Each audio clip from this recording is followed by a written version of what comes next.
ఇవాళ ఆదివారము మీకు మంచిగా ఇలా ఒక 5,000 10,000 అడగనొస్తాయి అంత. ఎక్కడికైనా పోతే 5,000 10,000 వద్దని ఎక్కడికైనా పోతే ఒక 500 1000 రూపాయలు వస్తాయి అనుకోండి. ఎంతమంది వస్తారు ఇవాళ? ఎంతమంది వస్తారు మందిరానికి? అలాగే మరి ఇవాళ నువ్వు దేవుని మందిరంలో ఉండాలి కదా, దేవుని ఆరాధించాలి కదా. ఇవాళ నువ్వు పని చేసుకుంటున్నావు, శాపమా ఆశీర్వాదమా? మీరే చెప్పాలి. ఇవాళ వెళ్ళి నువ్వు కష్టం చేసి 500 తెచ్చుకుంటున్నావో 600 చెప్తున్నావో ఈ లోపల చెప్తున్నావో, అవి నీకు ఆశీర్వాదమా శాపమా?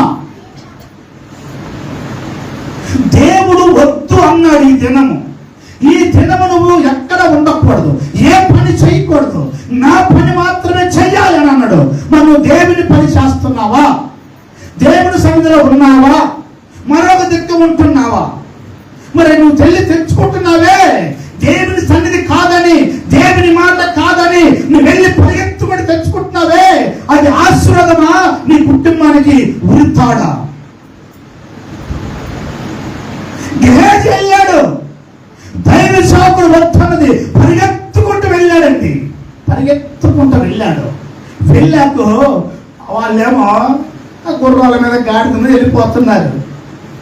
ఈయన ఆడున్నాడు చెప్పండి, తన సేవకుడు ఆడున్నాడు, గుడారంలో ఉన్నాడు. మెట్టికల్ వాక్యం చదువుకోండి.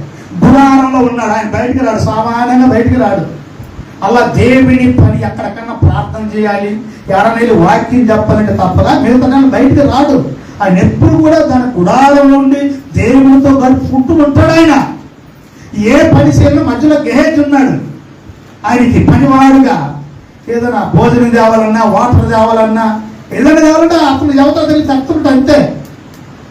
ఈయన అనుకున్నాడు, నా యజమానికి ఏం తెలుసు, లోపల ఉంటాడుగా. ఎక్కడంటే ఈయన ఎక్కడ లోపల ఉంటాడు, నేను పరిగెత్తుకుంటూ వెళ్ళే సంగతి ఈయనకేం తెలుసు?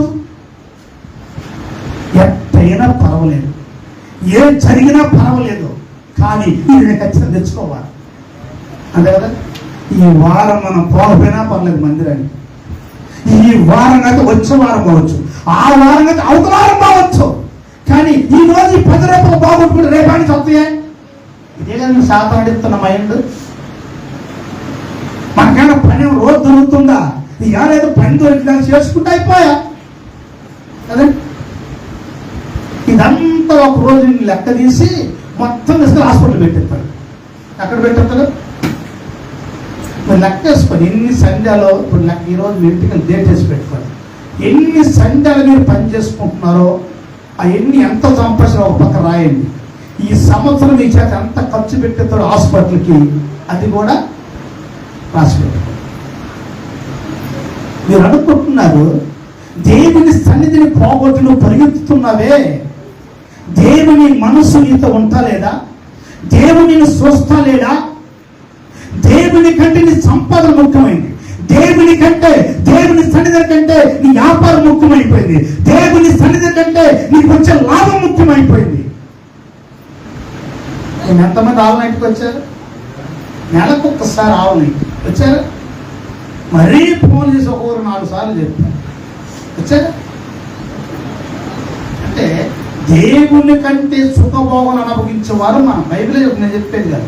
దేవుని కంటే సుఖం అనుభవించాలా.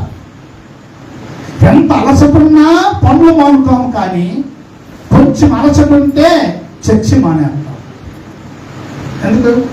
ఎట్టా అలిసిపోయిన పనికి వచ్చి మళ్ళా ఇప్పుడు వెళ్ళి మళ్ళీ ఆడు కూర్చుంటే నేను పొద్దున్న 4 గంటలు వేసి మళ్ళీ వెళ్ళాలి కదా, పూలు పోద్ది కదా.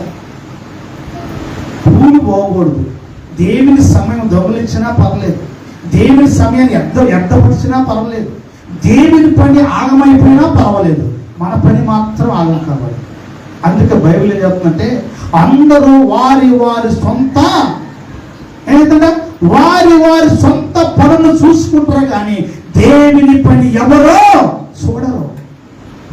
దేవుని పని ఎంత నష్టమైపోతుంది, దేవుని పని ఎంత ఆగమైపోతుంది అది చూడరు. కానీ మన పనులు మాత్రమో ఆగకూడదు, అవి నష్టం కాకూడదు. ఇది స్వార్థం కాదా? చెప్పండి, ఇది స్వార్థమా కాదా? హల్లెలూయా.